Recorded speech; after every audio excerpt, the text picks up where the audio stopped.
Hey everyone, this is Keegan from National Powersports. This 2014 Harley-Davidson CVO Road King with 41,950 miles passes New Hampshire State inspection and runs well.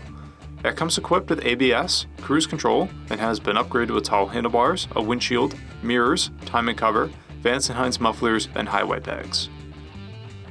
Classically styled but built for the long haul, the CVO Road King offers touring capacity and showcases eye-catching factory custom details.